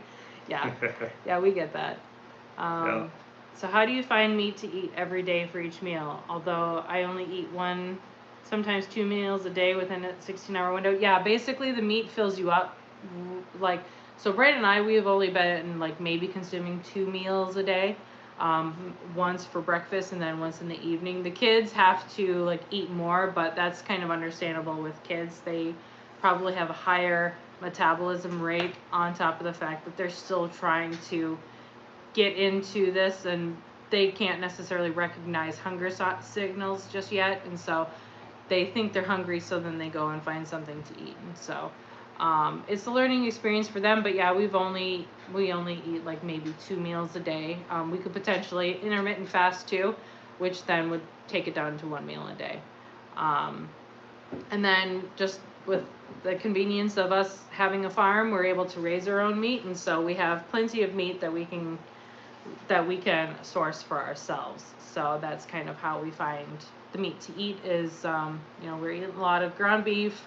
I have had a roast in the oven that I just pulled out, but we are making like meatballs that's got bacon in them, maybe some sausage, and we fry those up, and those are like something quick and easy we can do. So there's lots of options for meat, and of course if you don't want to, like, beef is the best source for all the vitamins and nutrients that you would need being on carnivore. But we have chicken obviously, and then we had gotten turkey from Christmas, and so we're mixing a little bit of everything in, but beef is ultimately what you'd want to try to eat more of. She says she hasn't had any gummy candy in 3 months. Good job. Good job. Like addictions, like it your sticks favorites. to your teeth, and it gives the bacteria a place to just sit and harbor. Yeah, so that'll probably ruin your teeth pretty quickly. But yeah, chocolate is my thing. I need to get over chocolate. So Steve says carnivore has been great for me so far. Looking to lose 100 pounds. 40 down so far and feeling great. That's awesome. All right, man. Great. So that is great to hear. If you're still here, when did you start? How long have you been doing it? But no, that is great. 40 down already. So a lot of times people lose 20 and then they just gain it right back a month later. It's that yo-yo dieting doesn't work. And so that you've gotten past the 20 pounds, that's a big milestone. Yeah. If that's been your goal. So, good job. And so you, Julia, you know a lot about the canine gut biomes, and it's interesting about ruminants. Yes. It's interesting how it's very similar, like with what we're doing to say feeding your dogs raw, because raw is appropriate for a carnivore eating dog, instead of this kibble, which is processed.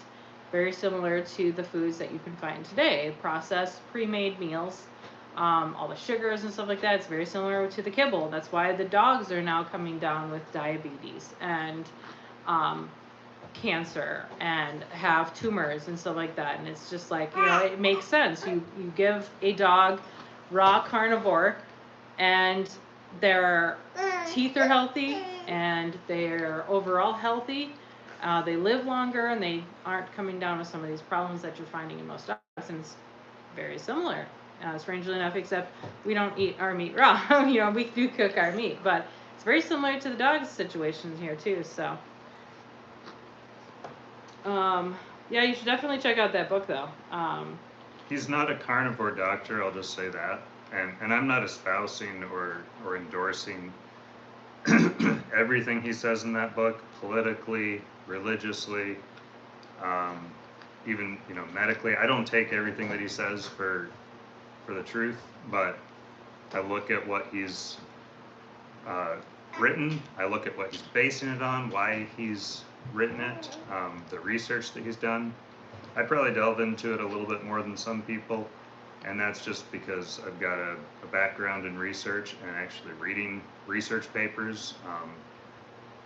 So that's kind of some of my academic training is learning. I had to learn how to read research papers. I had to learn how to interpret the information, understand if it was a good argument, understand if the evidence was based on sound, scientific or logical and reasonable principles of logic, and so that's where I get a little kick out of digging into what some of these people are saying, and some of the research that he cites, some of it's kind of inaccurate. When he talks about our gut having bacteria that could at one time digest bacteria, I don't think that that could at one time digest and break down fiber. I don't know that that's based on really good, sound science. If you look back anthropologically, a study of mankind going back into history, they had very stable isotopes, and that's indicative of a high-fat diet. So they were eating high-fat diets, which only comes from meat.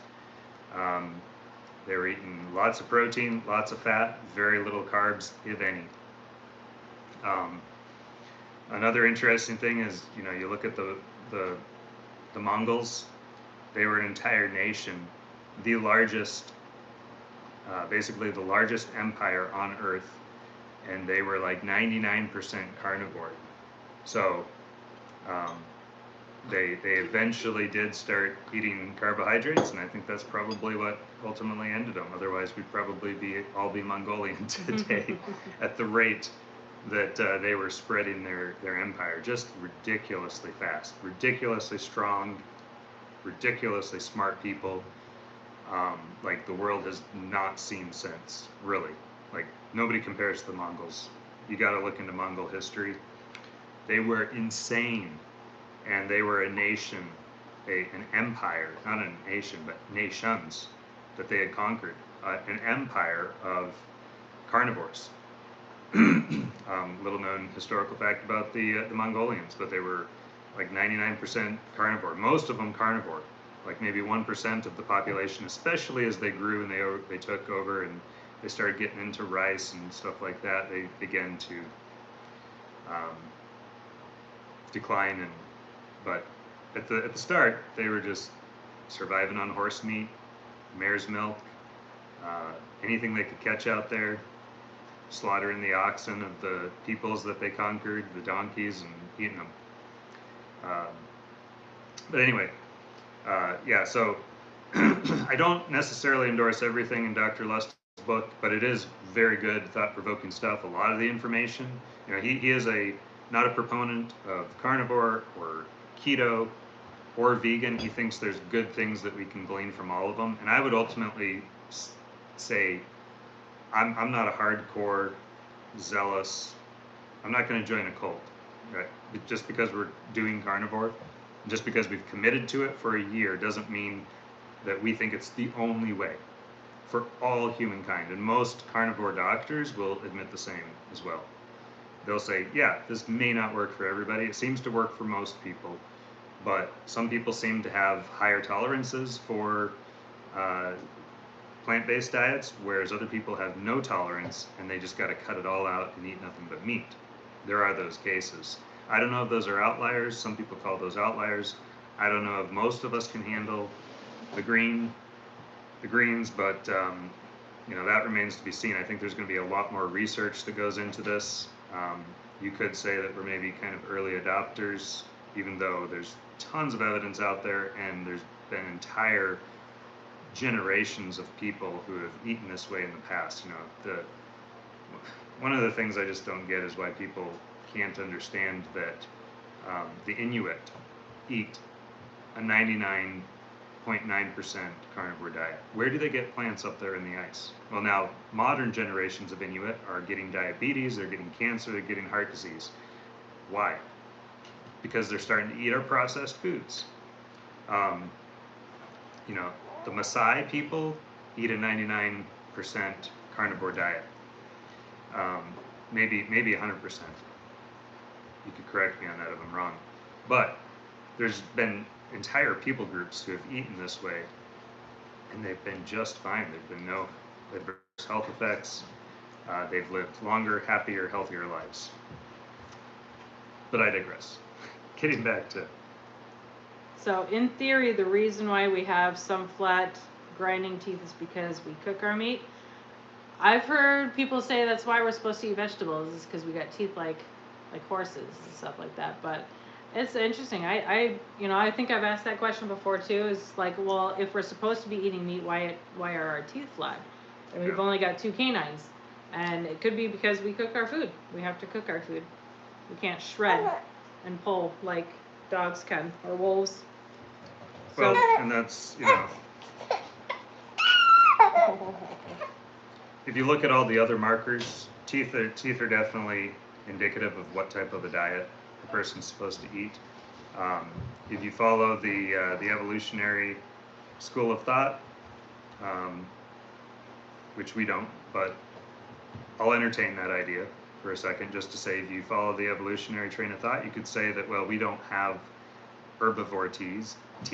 We don't even have omnivore teeth. We have ape teeth. And most apes are herbivores, like straight herbivores. Some are omnivores. I don't know if there's any that are carnivores. However, we do have canines, we do have incisors, we have teeth to rip and shred and tear, but we also don't have big claws, right? We don't have fangs like dogs have all through their mouth. And dogs do have some flat teeth, but our teeth, the way that they're, so gorillas, by the way, 100% herbivores, and what they have are very flat teeth. They don't have all of these little knurls and points in their back, in their molars. Yep. And so that tells us that we're not supposed to eat a diet like a gorilla, even though from the evolutionary point of thought, we would have ape teeth. They're not the same as a gorilla's teeth, which are flat and they're used to crush the plants. But regardless of our teeth, we have a 1.5 pH stomach acid, which is more acidic than dogs' and cats' stomach acid, which means that it would appear that our stomach acid is designed to break down proteins and fats and meats and even be able to handle some pretty nasty stuff. We have the bacteria in our gut that can handle meat. We have we don't have so much an omnivore stomach or digestive system as we do a carnivore digestive system. And that's and there's a lot more. There's a lot of other indicators that show us that, well, for one thing, a gorilla has a whole, I think it's called a cecum, which is a whole additional part of their stomach that breaks down fiber. We don't have it. You know, again, evolutionists think possibly the appendix was at one time that, and it was able to break down fiber, but now it's this little 3-inch appendage-y, little 3-inch thing at the bottom of our stomach. It's not going to be breaking down anything. You're more likely to get appendicitis and have it rupture if your body tried to make use of it in that way today. Get something lodged in there, it's not going to be good.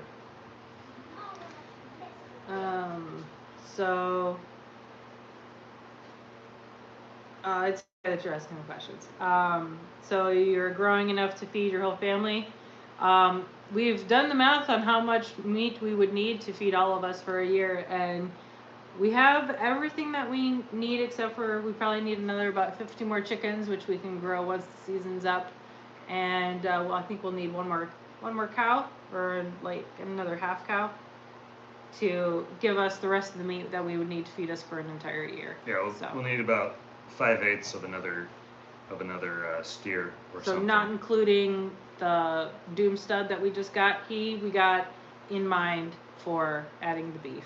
So basically, how you figure it is you need 1 pound of meat per day per 100 pounds that you weigh, or per 100 pounds of your ideal weight. So if you should weigh 120 pounds, or if you should, like, or you want to weigh that much, or let's just say for a man, if he wants to weigh 200 pounds and he weighs 250 pounds, then he's going to eat roughly about 2 pounds of meat a day. But here's the really cool thing. Most of these doctors who are espousing carnivore say, don't even worry about it. You're not counting calories. You're not trying to watch what you're eating. It's meat. It's protein and fat. Eat enough fat. Don't just eat the protein. Don't eat a lean diet. You got to eat like 50% of your diet should be fat. And you'll know if you're not getting enough because you'll have very difficult bowel movements. You'll get constipated. So eat more fat. Where was I? I lost my train of thought. So, you can eat as much as you want. You're not really watching what you eat. And because your body is going to properly make use of the nutrients and do what it needs to with them and not store them away, and not be treating a lot of this metabolic syndrome also manifests as inflammation in our body, which can show as putting on extra fat. We can have pain in joints, brain fog, all sorts of different things. This is usually indicative of inflammation coming from metabolic syndrome, which is because we're eating an improper diet, causing inflammation, leaky gut, IBS, all sorts of problems. Not to mention the big ones, which I've already said over and over again: heart disease, cancer, diabetes, and the list goes on and on. Yeah. So I'm glad to hear that you're very interested in it, Julie. I think you should consider it. And it will probably make you gain weight, but that's probably because you do need the weight. If you're sitting at 95 to 100 at the moment, I definitely, you should probably, I believe your height is very similar to mine, so yeah, it probably wouldn't, it'd be a good healthy way of gaining that weight that you need. And so Steve says, I did it 4 months straight, the carnivore diet, this is what he's talking about there. Yep. And then the holidays hit. Yep. Gained 15, but started back right after Christmas and down 7. It amazed me how much the sugar affected my mood and energy. Oh man, yeah. I did a little sugar over the holidays, and I could tell within a half hour, it made me super cranky, irritable. It was, and it was like night and day being able to see that. It was almost like a switch flipped, and I wasn't happy with the person that I was feeling like I was inside and trying to hold it in. Like, I don't want to be that person, So, and then before I started the VA was about to put him on some diabetic medication. Oh, okay. But now your blood work looks great, and that was 3 months in. That's awesome. Brain fog started to go away the first week. Yeah. I think he can, like Brandon can also attest to brain fog. I had the worst brain fog I've always struggled with brain fog. Coffee can kind of help with that, but then once I went carnivore, it seemed like the coffee was holding me back and making it worse. Yeah, he was talking about how like there just something was not like he thought he should be feeling better than what he was, and the only thing he could come up with was that he was still drinking coffee. Yeah, still drinking coffee, and I guess that was at least initially here. I think in maybe a year from now or so, I might try a cup of coffee, see how it makes me feel. And if I don't feel good, and I know Dr. Barry is okay with coffee. He still drinks coffee, but I know that Dr. Chafee is, nah, get rid of it. So. Yeah, I think Dr. Sean Baker is okay with coffee in some instances. He's more of kind of like, hey, if it doesn't hurt you, do it. Yeah. If you want to do it and it doesn't hurt you, then fine.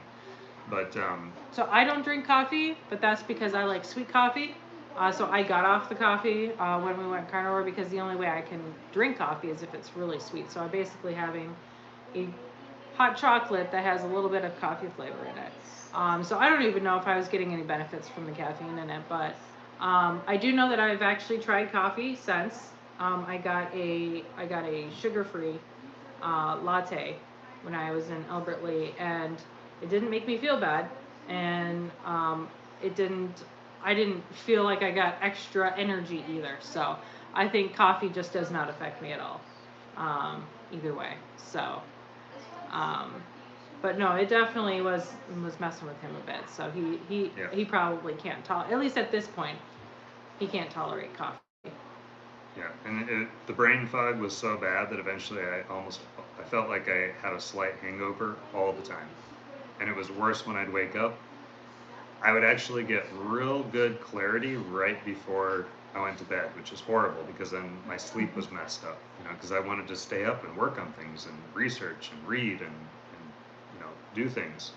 But it was time to go to bed. So I got to the point where I said, I cannot live the rest of my life like this. Something has to change, or it's all just going to break down. I got to that point where it's like, here's the tipping point for me. And I think my big thing now is like, whatever you do, don't wait till it gets to the point that I got to. I may have done irreparable harm to my brain, to my body that I'll only know maybe in another 10, 20 years. I don't know what I've done to my body because of the diet that I've eaten and ignoring the signs because of what? Selfishness, because I wanted to eat what I wanted to eat and not considering that my life is not my own, but I exist here to serve other people. And how can I serve other people if I don't have the brain capacity, the mental capacity to do that? So brain fog was a huge one for me, and I drink a ton of coffee to overcome that, and eventually, halfway through the day, I'd start to clear up, I'd start to be able to work, and then before I went to bed, I'm like, yeah, I'm on fire, let's go, but no, I can't, because it's time to go to bed again.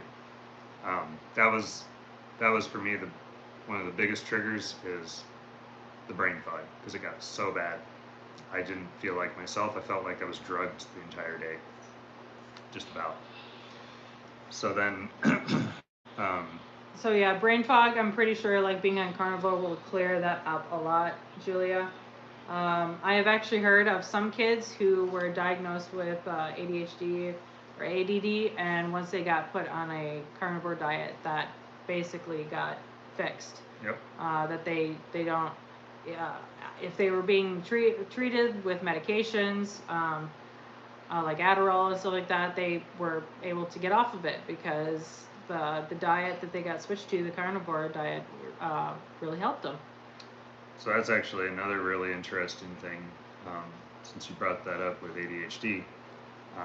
That's a whole rabbit trail we're not going to get into. No, not today. But I'll just mention quickly that I've heard testimonies of people who cured their Tourette's, like legitimate Tourette's, where they had involuntary vocalizations and gestures they couldn't control. Sometimes they would, make noises, say things that they didn't want to say but couldn't control it. They've cured their Tourette's by going on carnivore. What are some other issues? ADHD, ADD. I'm thinking they call it a spectrum.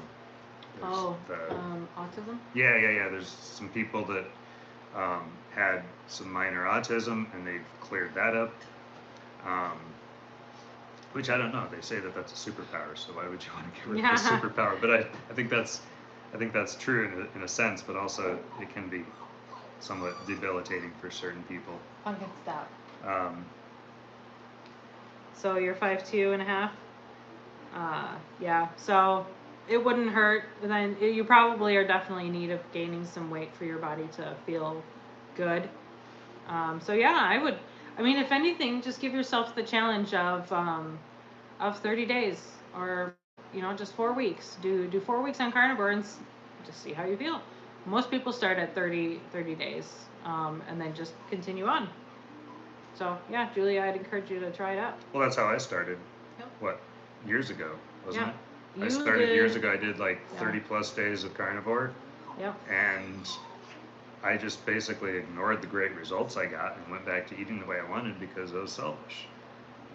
It was also convenient for me because I was cooking normally, and I wouldn't have to make something different or special or make sure that I made enough meat just for him. So it might have been multiple things, him trying to make my life a little easier, and then just him not caring enough to keep doing it. But Yep. now we're all doing it. And then I did it for about a month and a half before Christmas, and then I intentionally took a couple of days off to enjoy some things one last time before we all did it together as a family for a year. But we have been, it's been our intention for a while that we were going to make a drastic change to our diet, and we just kept using excuses. One of our biggest excuses was like, well, let's wait till we get to the farm. We were doing keto a while back. Mm-hmm. And we wanted to keep doing it, but it got too busy. Let's wait till we get to the farm. Well, then we got overwhelmed with everything at the farm, so it's like, well, let's wait till we get a little. Well, we're never going to get there. We're always going to be busy.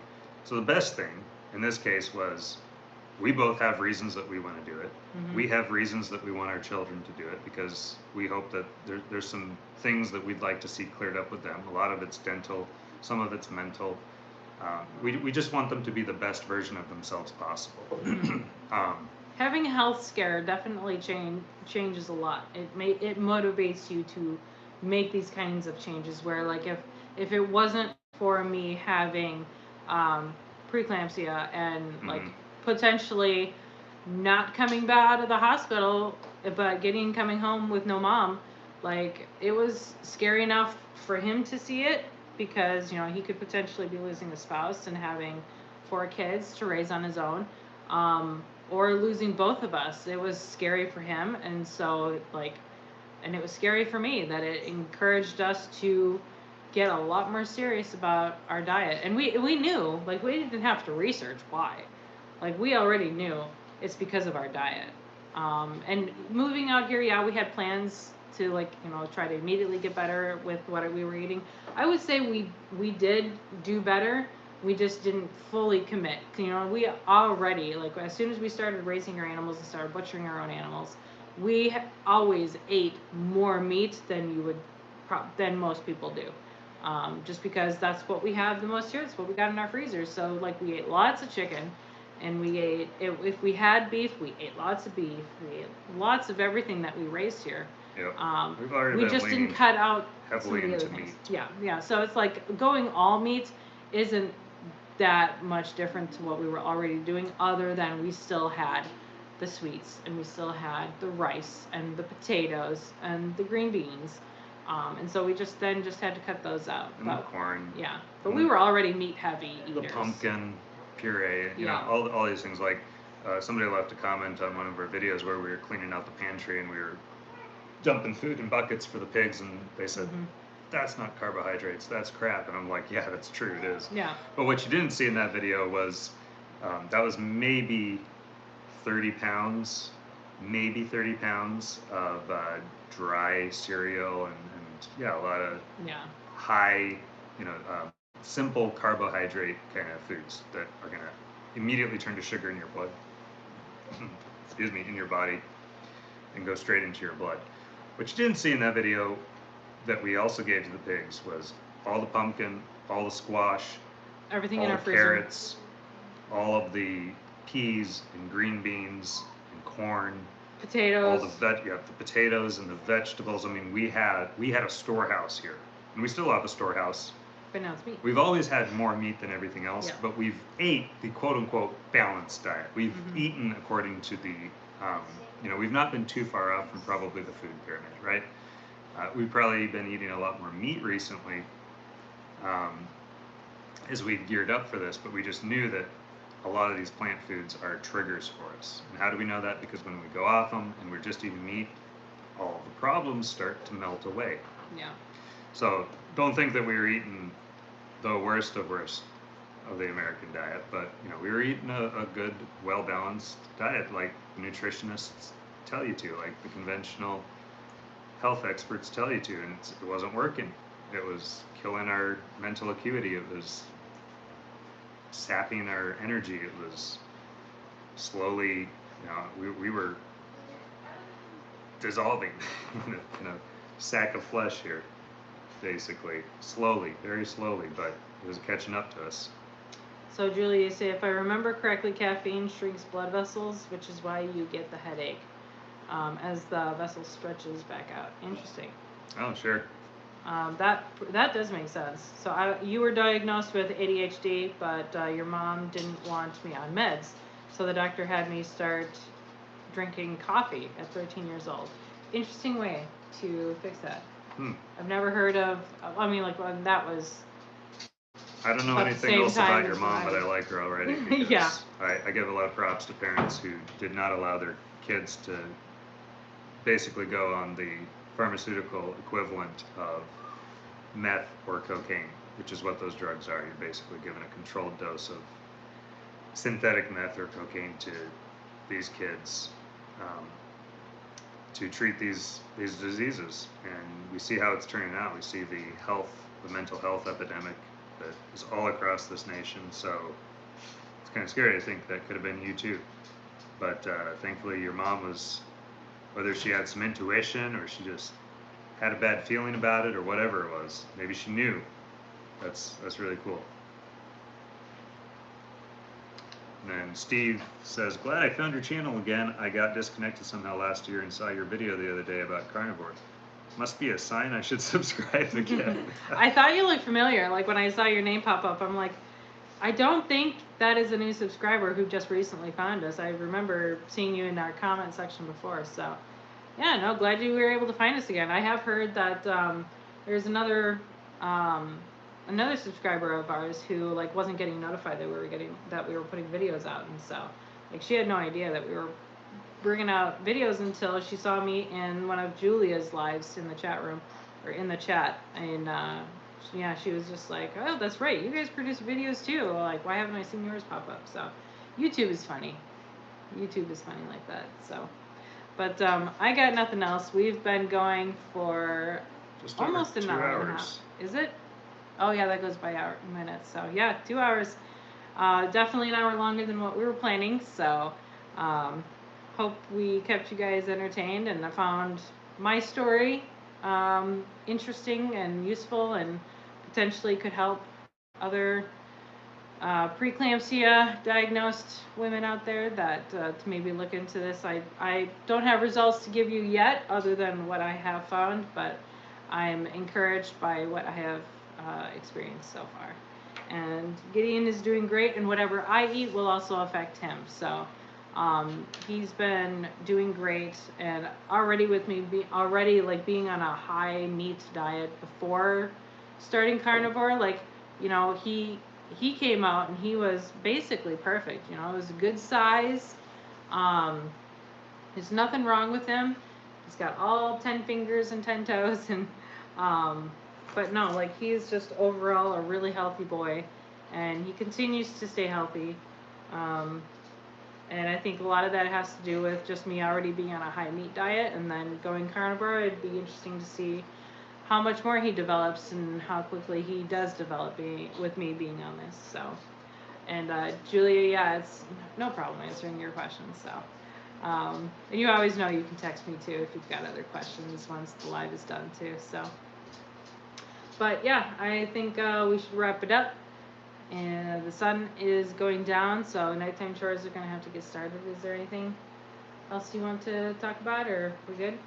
Oh, I could talk all night. Oh, well, yeah, he could. So, you know, it's all very interesting stuff. Mm-hmm. It's always fun talking to you guys too. So. Kind of exciting because we've been looking forward to doing this for a while, and it's finally here. We're 7 days in, and boy, am I feeling great. You know, one of the other big things I've noticed, just real quick here, is joint pain, chronic joint pain from old injuries and stuff,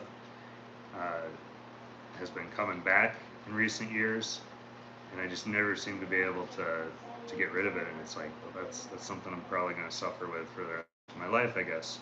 And you know, we all get older and everything, and bodies break down. That's just a part of life. But recently, my ankle, which was the main problem with a huge issue that I had when I was deployed to Kosovo. My ankle's been recovering and doing way better. Like the last 2 days, it's felt like 90% better. And I can't remember the last time I could say the ankle feels 90% better. So we'll see. Been trying to take it as easy as I can, not overstress the ankle, and let the joints heal.